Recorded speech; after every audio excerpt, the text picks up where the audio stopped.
ನೋಡಿ, ನಾವು ಡಿ.ಕೆ. ಶಿವಕುಮಾರ್ ಅವ್ರ ಪರವಾಗಿ ಮಾತಾಡಿದ ನಿಜ. ಆದರೆ ಅವ್ರಿಗೆ ಕಾಂಗ್ರೆಸ್ ಮ್ಯಾನ್ ಅವರು ನಾವಾದರೆ ಹೊಸದಾಗಿ ಕಾಂಗ್ರೆಸ್ಗೆ ಬಂದಿರತಕ್ಕಂಥವ್ರು. ಅವರು ಹುಟ್ಟು ಕಾಂಗ್ರೆಸ್ಸಿಗರು. ಅವ್ರಿಗೆ ಎಂತೆಂಥ ಸಂದರ್ಭದಲ್ಲಿ ಪಕ್ಷದಿಂದ ತೊಂದರೆ ಆದಂಥ ಸಂದರ್ಭದಲ್ಲೂ ಕೂಡ ಅವ್ರ ಪಕ್ಷ ಬಿಟ್ಟು ಹೋಗಲಿಲ್ಲ ಬೇರೆ ಕಡೆ. ಅವರು ಪಕ್ಷಕ್ಕೋಸ್ಕರ ತಮ್ಮ ಜೀವನವನ್ನೇ ತ್ಯಾಗ ಮಾಡಿರ್ತಕ್ಕಂಥವ್ರು. ಜೊತೆಗೆ ಈಗ ಮೊನ್ನೆ ನಡೆದಂಥ ಚುನಾವಣೆಯಲ್ಲಿ 23ರಲ್ಲಿ ಕಾಂಗ್ರೆಸ್ ಪಕ್ಷ ಅಧಿಕಾರಕ್ಕೆ ಬರಬೇಕಾದ್ರೆ ಅವರ ಅಧ್ಯಕ್ಷರಾಗಿ ಸಿದ್ದರಾಮಯ್ಯನವ್ರ ಜೊತೆ ಒಟ್ಟುಗೂಡಿ ಈ ಪಕ್ಷನ ಅಧಿಕಾರಕ್ಕೆ ತಂದವ್ರನ್ನ ನೀವು ಮುಖ್ಯಮಂತ್ರಿ ಮಾಡುವಂತ ನಾವು ನಮ್ಮ ಜಿಲ್ಲೆಯವರಾಗಿ, ನಾನು ಅವ್ರ ಜಿಲ್ಲೆಯವನಾಗಿ ನ್ಯಾಚುರಲ್ ಆಗಿ ಫೈಟ್ ಮಾಡಿದ್ದೀನಿ. ನೀವು ಅದನ್ನೇ ಬ್ರ್ಯಾಂಡ್ ಮಾಡ್ತಾ ಹೋದ್ರೆ ನಾನು ಏನ್ ಮಾಡ್ಬೇಕು? ಅವ್ರಿಗೆ ನ್ಯಾಯ ಕೊಡಿ ಅಂತ ಕೇಳಿದ್ದ, ನಾವು ಅದು ಕೊಟ್ಟು ಸಿಕ್ಕಿದೆ. ಅವ್ರಿಗೆ ನಿಮಗೆ ಸಚಿವ ಸ್ಥಾನ ಸಿಗುತ್ತೆ ಅನ್ನುವಂಥದ್ದು ನಿರೀಕ್ಷಿಸಿದಂತದ್ದೇ. ಸಚಿವ ಸ್ಥಾನ ಸಿಕ್ಕಿದೆ, ಎಷ್ಟು ಖುಷಿ ಆಗ್ತಾ ಇದೆ? ಖುಷಿ ಎಲ್ಲ, ಈಗ ಜವಾಬ್ದಾರಿ ಜಾಸ್ತಿ ಆಗಿದೆ. ಖುಷಿ ಪಡುವಂಥದ್ದಲ್ಲ ಇದು, ದುಃಖ ಪಡುವಂಥದ್ದು. ಇವಾಗ ಜವಾಬ್ದಾರಿ ಜಾಸ್ತಿ ಆಗಿದೆ. ಈಗ ನಮ್ಮ ಮೇಲೆ ಮುಖ್ಯಮಂತ್ರಿಗಳು ಮತ್ತೆ ಹೈಕಮಾಂಡ್ ನಮ್ಮ ಮೇಲೆ ಹೆಚ್ಚು ಜವಾಬ್ದಾರಿಯನ್ನ ವಿಶ್ವಾಸವನ್ನು ಇಟ್ಕೊಂಡು ಈ ಜವಾಬ್ದಾರಿ ಕೊಟ್ಟಿದ್ದಾರೆ. ಇದನ್ನ ಚುನಾವಣಾ ವರ್ಷ ಇದು ನಿದ್ದೆ ಮಾಡ್ತಕ್ಕಂಥ ವರ್ಷ ಅಲ್ಲ. ಇದು ಅದನ್ನ ನಿಭಾಯಿಸ್ತಕ್ಕಂಥ ಕೆಲಸನ ಬಹಳ ಜವಾಬ್ದಾರಿಯುತವಾಗಿ ನಾವು ಮಾಡಬೇಕು.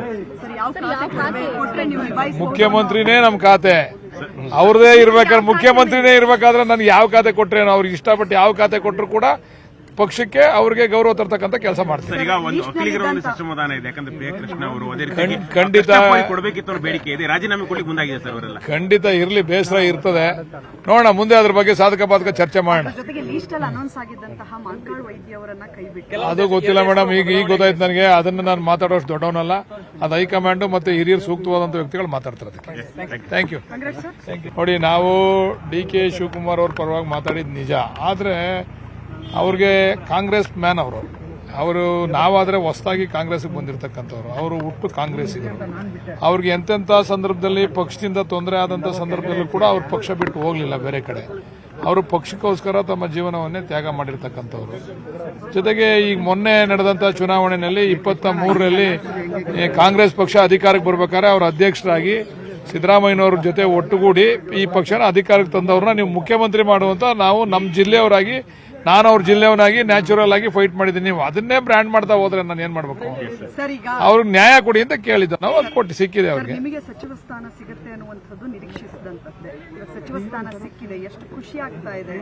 ಖುಷಿ ಎಲ್ಲ, ಈಗ ಜವಾಬ್ದಾರಿ ಜಾಸ್ತಿ ಆಗಿದೆ. ಖುಷಿ ಪಡುವಂಥದ್ದಲ್ಲ ಇದು, ದುಃಖ ಪಡುವಂಥದ್ದು. ಇವಾಗ ಜವಾಬ್ದಾರಿ ಜಾಸ್ತಿ ಆಗಿದೆ. ಈಗ ನಮ್ಮ ಮೇಲೆ ಮುಖ್ಯಮಂತ್ರಿಗಳು ಮತ್ತೆ ಹೈಕಮಾಂಡ್ ನಮ್ಮ ಮೇಲೆ ಹೆಚ್ಚು ಜವಾಬ್ದಾರಿಯನ್ನ ವಿಶ್ವಾಸವನ್ನು ಇಟ್ಕೊಂಡು ಈ ಜವಾಬ್ದಾರಿ ಕೊಟ್ಟಿದ್ದಾರೆ. ಇದನ್ನ ಚುನಾವಣಾ ವರ್ಷ ಇದು ನಿದ್ದೆ ಮಾಡ್ತಕ್ಕಂಥ ವರ್ಷ ಅಲ್ಲ. ಇದು ಅದನ್ನ ನಿಭಾಯಿಸ್ತಕ್ಕಂಥ ಕೆಲಸನ ಬಹಳ ಜವಾಬ್ದಾರಿಯುತವಾಗಿ ನಾವು ಮಾಡಬೇಕು. ಮುಖ್ಯಮಂತ್ರಿನೇ ನಮ್ಮ ಖಾತೆ, ಅವ್ರದೇ ಇರ್ಬೇಕಾದ್ರೆ ಮುಖ್ಯಮಂತ್ರಿನೇ ಇರ್ಬೇಕಾದ್ರೆ ನನಗೆ ಯಾವ ಖಾತೆ ಕೊಟ್ರೆ, ಅವ್ರಿಗೆ ಇಷ್ಟಪಟ್ಟು ಯಾವ ಖಾತೆ ಕೊಟ್ಟರು ಕೂಡ ಪಕ್ಷಕ್ಕೆ ಅವ್ರಿಗೆ ಗೌರವ ತರ್ತಕ್ಕಂಥ ಕೆಲಸ ಮಾಡ್ತಾರೆ. ಈಗ ಒಂದು ಒಕ್ಕಲಿಗರ ಒಂದು ಅಸಮಾಧಾನ ಇದೆ, ಯಾಕಂದ್ರೆ ಪ್ರಿಯಕೃಷ್ಣ ಅವರು ಖಂಡಿತ ಕೊಡಬೇಕಿತ್ತು ಬೇಡಿಕೆ ಇದೆ, ರಾಜೀನಾಮೆ ಕೊಡ್ಲಿಕ್ಕೆ ಮುಂದಾಗಿದೆ ಸರ್ ಅವರೆಲ್ಲ. ಖಂಡಿತ ಇರ್ಲಿ, ಬೇಸರ ಇರ್ತದೆ. ನೋಡೋಣ, ಮುಂದೆ ಅದ್ರ ಬಗ್ಗೆ ಸಾಧಕ ಬಾಧಕ ಚರ್ಚೆ ಮಾಡೋಣ.